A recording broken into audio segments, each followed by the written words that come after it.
On Wednesday, we're gonna finish the history section. As y'all can tell, we've done that section. In 1979 is sort of a turning point into the future. Shuhan's about to tell me the projector. And so on Wednesday, I'm going to talk about 1979, and then next Monday, Gordon is coming to talk about IP. You guys need to turn in a Chinese something produced, made in China. Piece of artwork, an invention, anything like that. You need to turn that in to me soon so that he can review them. He has a real job, so it's not super pressing. He probably won't get to it by Wednesday, but he wants them on Wednesday, which is I guess Thursday in China. You can read them on the plane. I'll email you all about that, but please be thinking about something made in China. So that'll be next Monday, and then next Wednesday is your first quiz. We don't want to do this, we have to do this.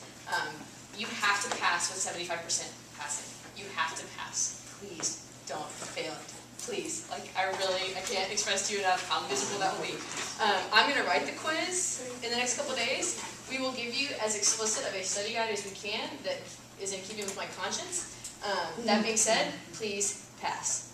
I am begging. And that's all. Oh, and then last but not least, this Thursday, Brantley Womack, who is technically teaching this class, has a lecture at 3:30 in Now 101. Hey guys, titled China's Future in a Multinodal World.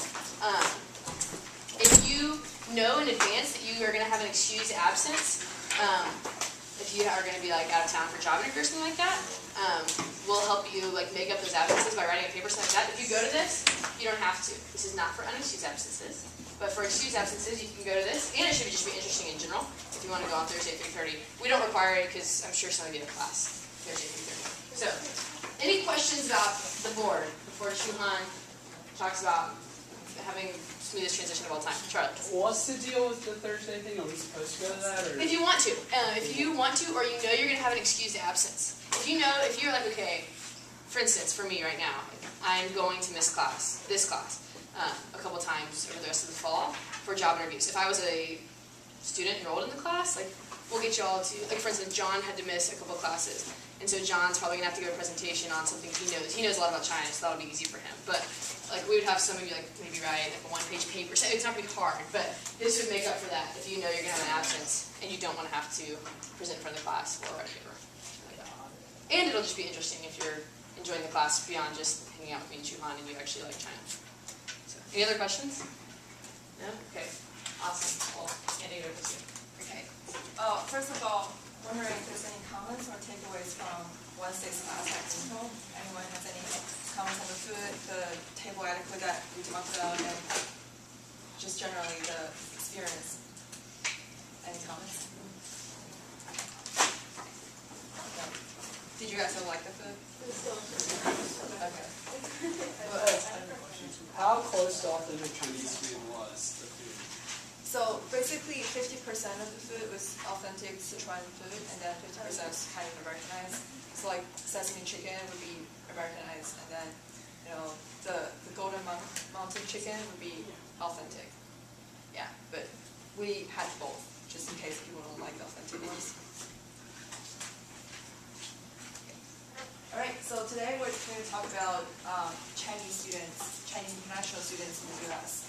And it's a huge population right now. Chinese international students now take up about 21.8% of total international students here in the States, and has been growing at 20% per year over the past 4 years. The total number doubled since 3 years ago.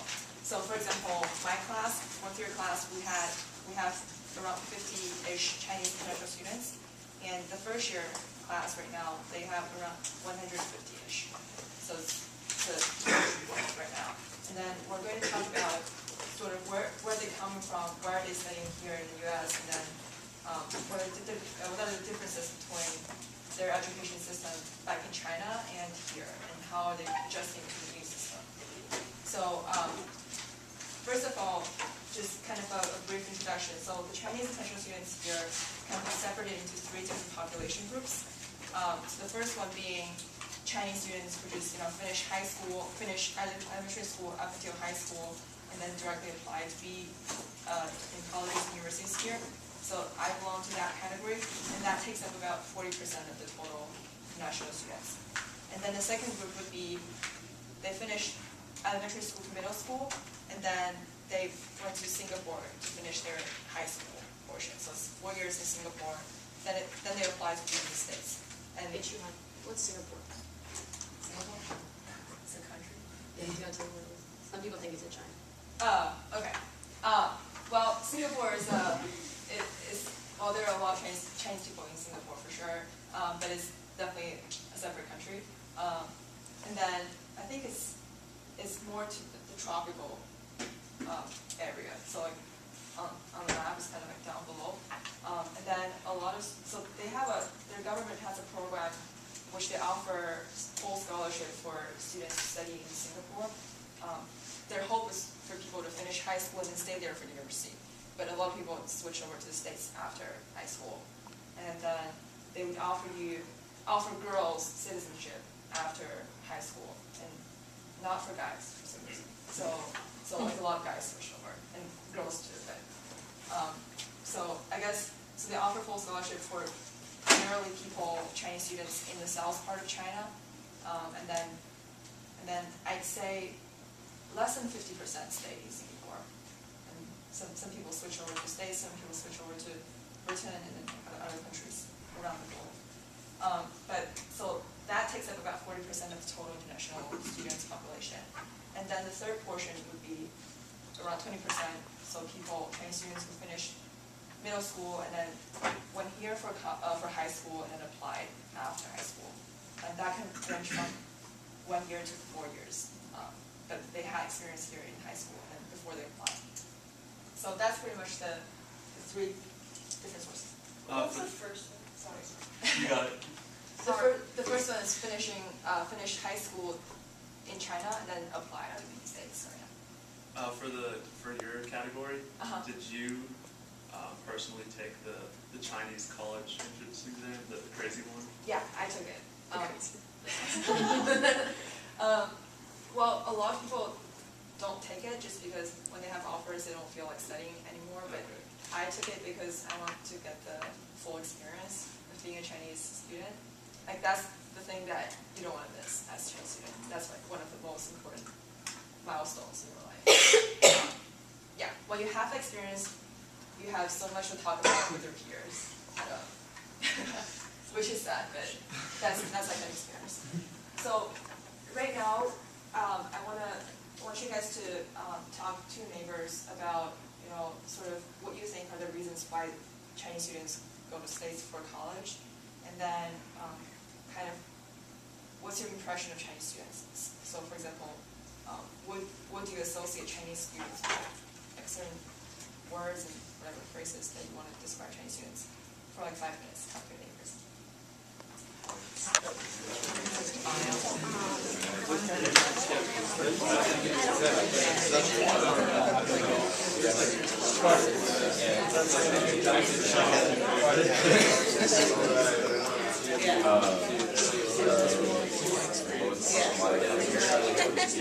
Sorry, we have to do this for a class we're taking.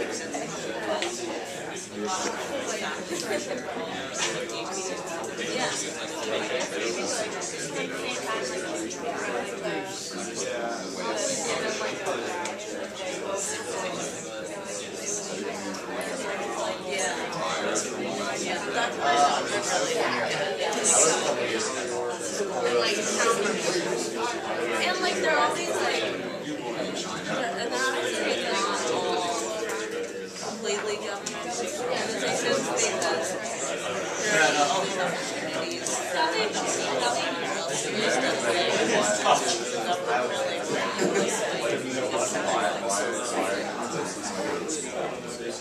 and I guess when I think about Chinese experience,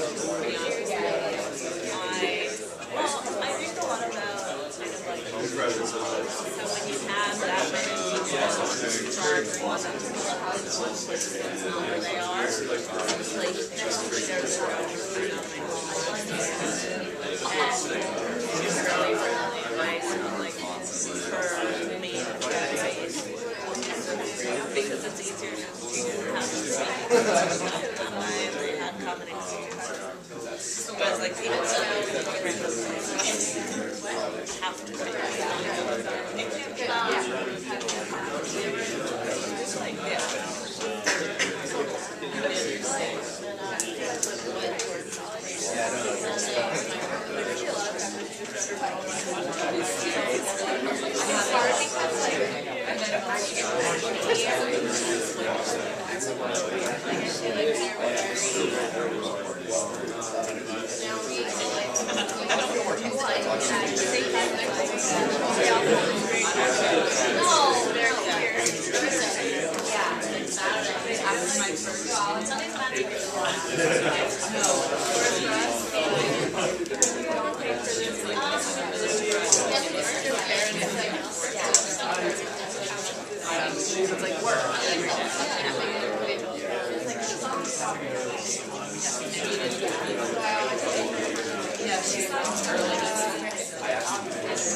One more question. Did you encounter any problems with communicating with Chinese students? Sort of any problems or obstacles that you encountered when communicating with Chinese students? Continue for 2 more minutes.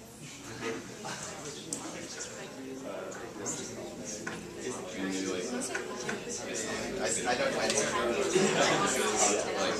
when people that have college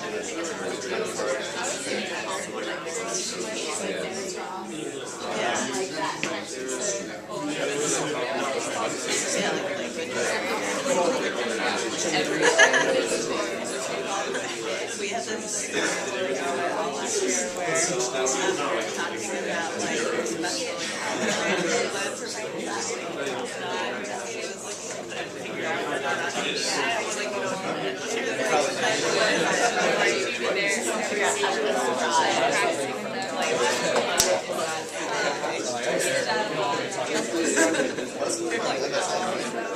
something where you don't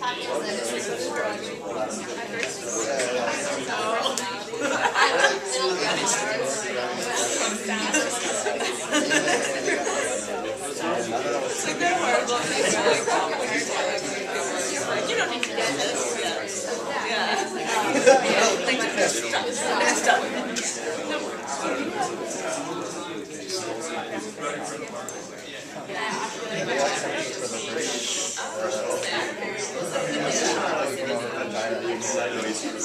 Like their population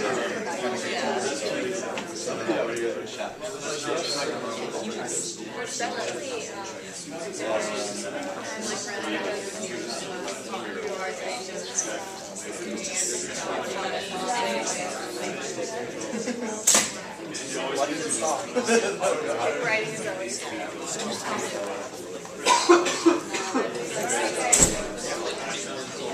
let's talk here. Anyone wants to share what you just talked about?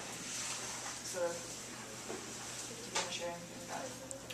Sure. Mark and I were just talking about how there's such a cultural disparity between a lot of the Chinese students and us that it's almost hard to find a common ground to talk to them. And typically our impression of the Chinese students were just very, very driven, probably motivated or pressured by their parents, and just not as social as some of the other Chinese. Yeah. What do you think are the reasons why Chinese people go to this year? I don't know, just really prestigious universities, and in general, kind of the atmosphere of progress and intellectual challenge. Probably a lot more job opportunities as well. Yeah. We thought, or we wanted to know how a Western degree is viewed in like the Chinese business world, as to, and the opposite, how a degree from a top Chinese university is viewed over here, like trying to get a job or something. I'd say as a Western degree would probably be viewed as a higher, like more prestigious degree in China, especially for companies that headquartered in Western places.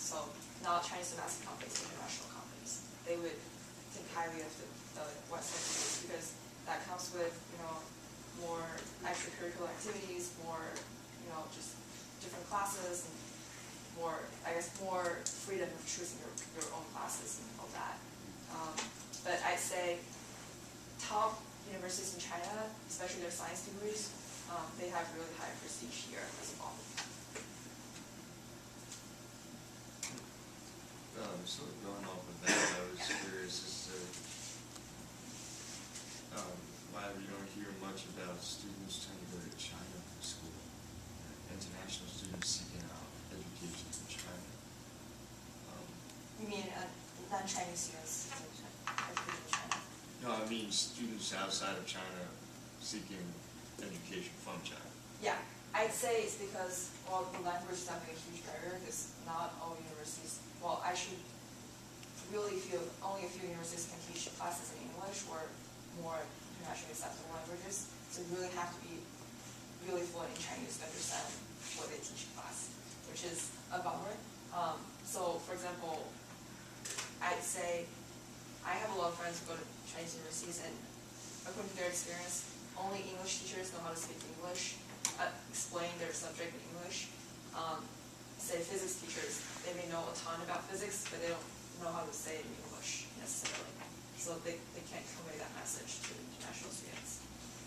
I was wondering, within China, you said that like, some areas have speak different dialects. Dialects, yeah. So would it be hard for a student from who lives in Beijing to go to the University of Shanghai?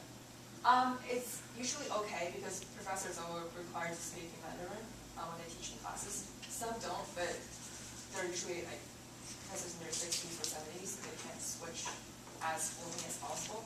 But normally people all speak in Mandarin.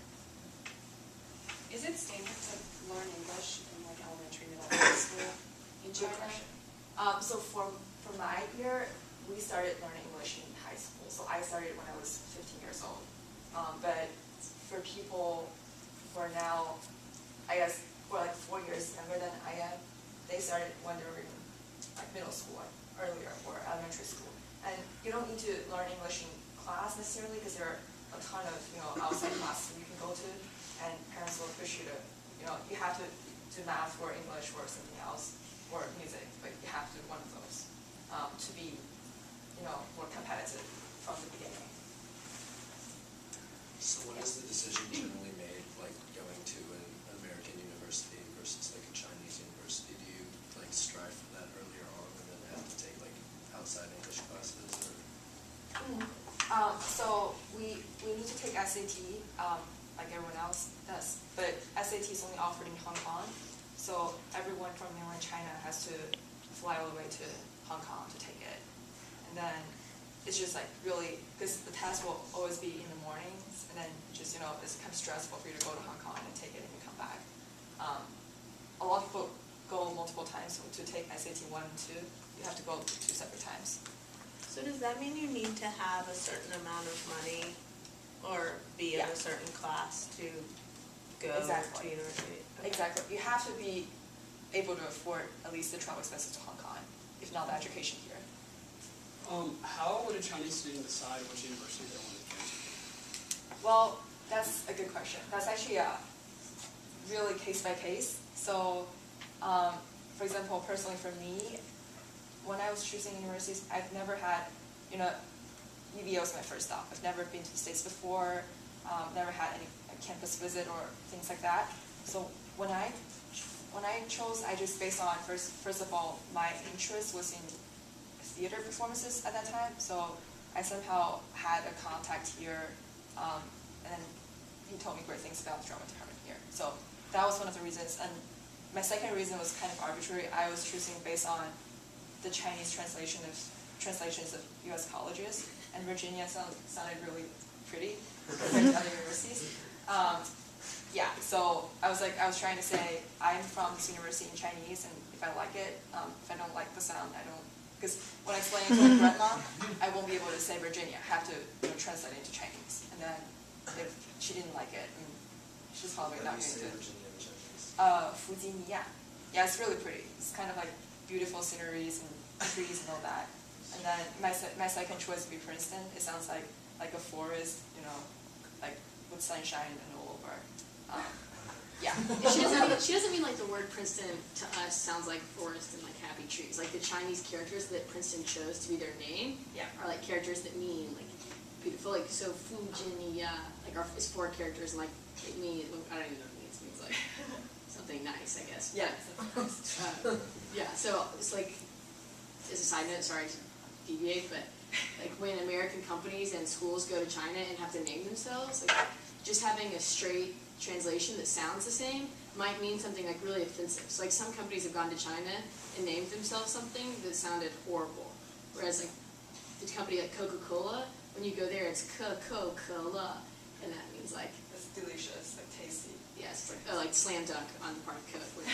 You know, but like some companies will name themselves like Angry Tiger when they don't mean to. You know, so like, that's what she's talking about. So anyway, you guys keep going. Yeah, the translation thing really means a lot to Chinese people. So for example, like Yale and Harvard, they don't have pretty translations. So you know, why apply? So that was my reason. But a lot of people were more rational than I was. So they based on say their career interest. So a lot of people apply to be in comm school. I actually never heard of comm school. Like I didn't hear about comm school before I came here. But a lot of Chinese students apply just because of comm school, or you know because they know professors here and all kinds of reasons. Yeah, but does anyone want to talk about why do you think Chinese students want to pursue education here? Just further that discussion. Can I ask another question? Yeah. Do Chinese students looking at American colleges tend to look at the bigger universities, or is there much attention paid to the smaller liberal arts colleges as well? I'd say it's an ongoing debate right now. Yeah. There are people, I guess 50% split between LACs and then big universities. There's not like a really, usually when people pick their university, they also tend to listen to people who are older than them and that they know personally. So if their friends went to liberal arts colleges, then they tend to apply to liberal arts colleges. So yeah, because a lot of people don't really have any experience living here or doing campus visits. So they all based on their, every single piece of information they can possibly get from anyone around them. Is there a lot of pressure to study a specific area, or can you kind of choose what you want to study? You mean China or here? In China. In China? Or students, or Chinese students that come here? Yeah. Like, is there an emphasis on like business and finance or engineering or humanities? Mm-hmm. It depends on kind of what the student's goal is after college. So, for example, if the student's trying to find a job, then you're sure naturally like switch over to business just to make it easier to find a job. It's like it's a clearer path down the road. And then for students who want to pursue a PhD degree, so like science would be a more reasonable choice. But overall, your parents want you to do something like tangible. So if I only do theater, that's not going to work for parents. So that's why I have like double weight finance, so that they believe that I can make a living out of college, and, won't starve. But yeah, that's their impression. Like you can't. Like, how can you possibly make a living out of theater, like out of college? So there's still that emphasis on engineering, business, and all that. And your parents, I mean, they kind of have that pressure on you, but not as much as in China, because they can't really control anything. Except like when they ask you to do business, you have to do business. You can do whatever, and then tell them that you're doing business. So there's a lot of trick around that place. But yeah, good question. Do most like Chinese students when they want to come to college here, do they plan to go back to China and get a job, or like stay in the U.S. and look for a job? It also depends on. I'd say more people, increasing number of people are now looking for jobs in the U.S. But there are also like high net worth individuals in China who send their children over here. They want them to go back and then take over the business. So there's also that push. What about getting a work visa? Is it like easy as a student? If you go to U.S. university, is it easier to get a work visa to stay in the U.S. afterwards, or is that even an issue? As long as your company is willing to sponsor the visa, because that costs extra money for them, like a lot more extra money. So So for companies which has that capacity to do it, they will say that they would sponsor visas and then internationals can apply. But a lot of smaller firms will be like, well, we don't really recruit internationally. So that as long as they recruit, then when you apply, you get an offer, then they can sponsor the visa, and that should be fine. So 2 questions here. Yeah. What's sort of the general percentage of like the Chinese class or whatever that is? Like how do you have to rank in the Chinese educational system to be able to come to Western European colleges? Like your top 20, 5, 10. And my second question is how hard, going off of her question, how hard is it to get citizenship in America? Citizenship. Thought about that. Yeah. So first question, there's not a fixed percentage that you don't have to be in top X percent to study here. It's more about your application, and then so there's also a tricky thing right now. Admission offices here in the States are trying to get help from Chinese students, like Chinese students in the colleges, to help them sort through the applications. Because essentially, there's also like a type of business called study abroad agencies in China, and they can help you, boost up your grades or make up your experiences, and then make you look really competitive when you apply. So like this is like also not like lying, like falsifying applications, not like helping you brainstorm essay ideas, like writing them for you. So keep going.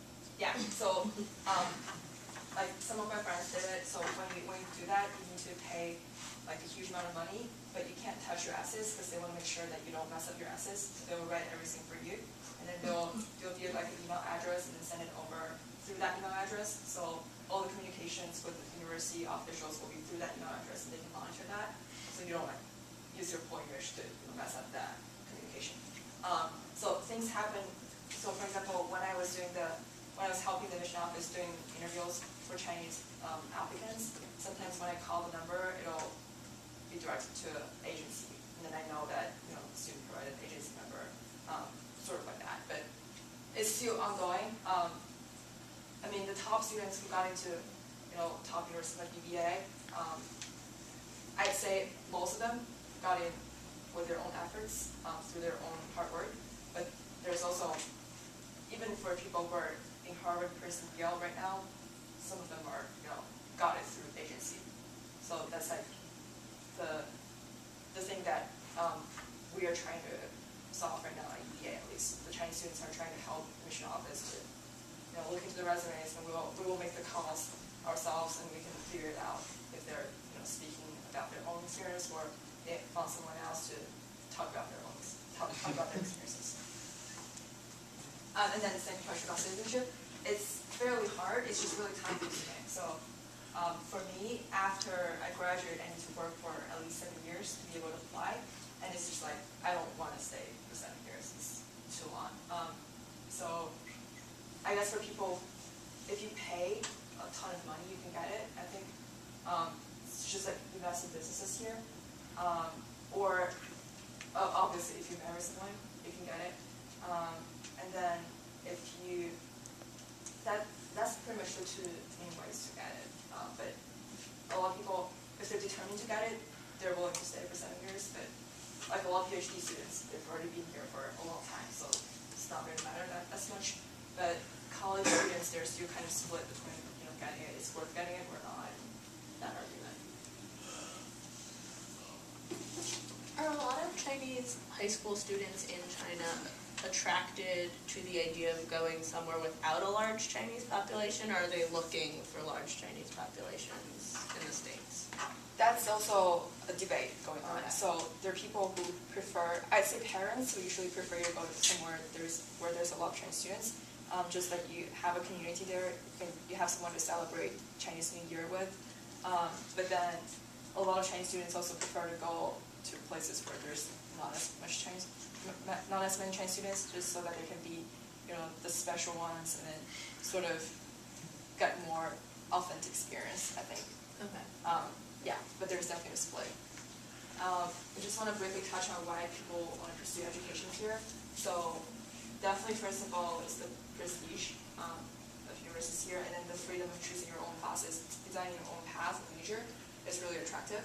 And just briefly touch on the education system in China, which we will elaborate on later on. But essentially, your college and your major is determined by just one single test score. So the crazy thing that you talked about, like you take that one, and the score will determine which major and which university you're going to. And for example, say for like X university, math is more popular than anthropology, which is often the case in China. And then say if you score 600, you can get into math department, but if you score 500, you can get into anthropology department of that same university. So you can't, when you get into the university, you can't really switch over from anthropology to math because from the beginning, you were 100 points below the threshold. Did you like the possibilities that your test score opened up? Yeah. So you can only take that. So in China, you can only take that once, and then if you, for some reason, didn't feel well or like had some family emergencies that you just messed up the test, you have to wait for a year to take it. They only offer once a year, and you can only take it before you reach 25 years old, I think. So after that, you're considering to the continuous education for adults. So essentially they're kind of establishing some sort of educational hierarchy, like the more points you score, the more smart majors you can pursue. Like they're elevating math over anthropology.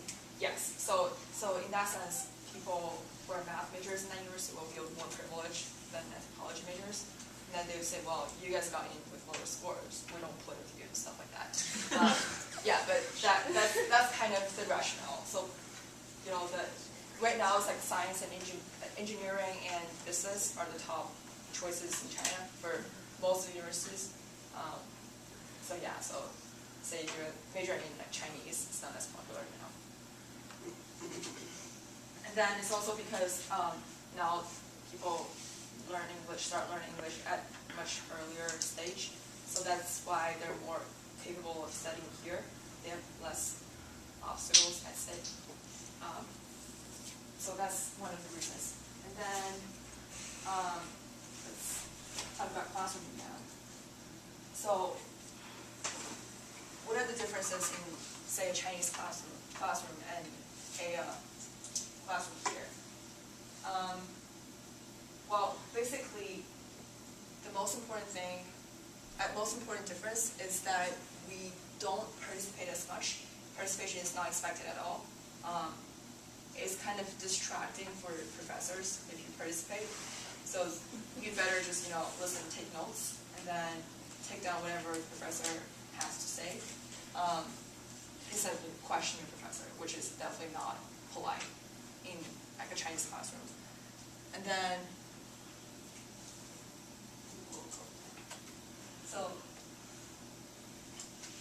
the most important, as the two most important subjects in China would be math and English right now. And then, so things like classics, humanities, sociology, and all that would be hobbies for Chinese students. Like, why would you, like if you're majoring in that, they would be like, what, do you do anything real, like math and English?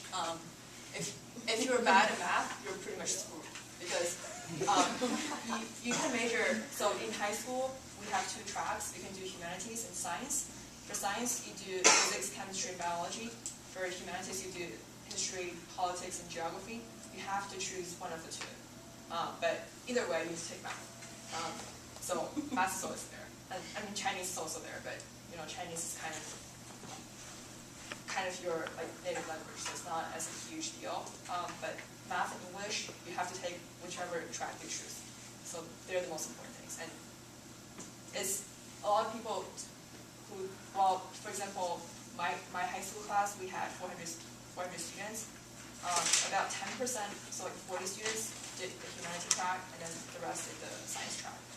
People who did humanities tracks usually did it because they suck at math, but still need to take math. So they still need to try to get proficient at math as possible. Yeah, but math is really important. And then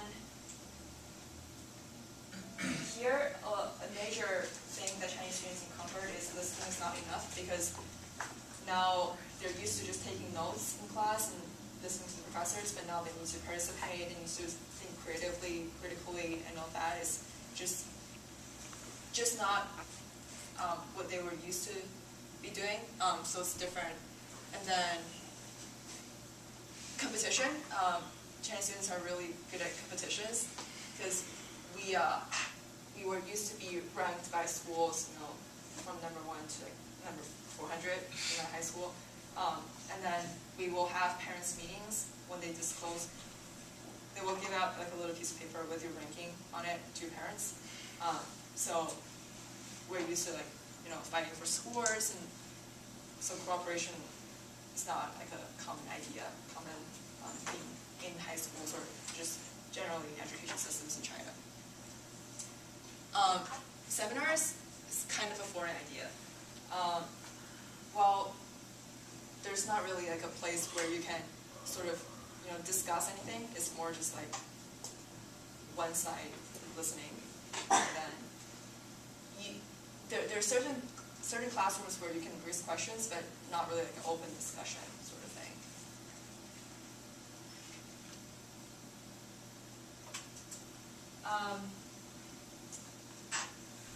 So sometimes when you ask a question in class, if the professor doesn't know it, he or she will just say, well, it's not going to be on the test, so you don't need to know it. And then it's often the case that when you ask a question, you won't get a really direct answer. Have to sort of find it on your own, because the professor is not really prepared for any kind of questions outside the box. So it's going to be like a shock for them to get a question, and they're just not going to be ready to answer anything.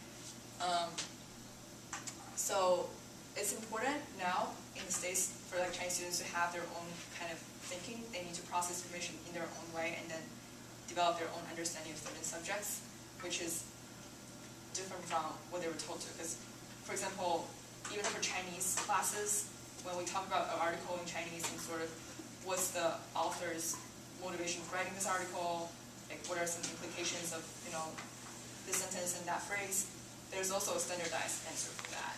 Like usually, if you interpret in your own way, you risk losing points. You better take down what the professor says in class and then try to tweak it into the test. So you don't really have your personal thinking involved. It's more like just digest from one side, which is a different thing here. And it's also one of the things that Chinese students struggle right now. And then office hours.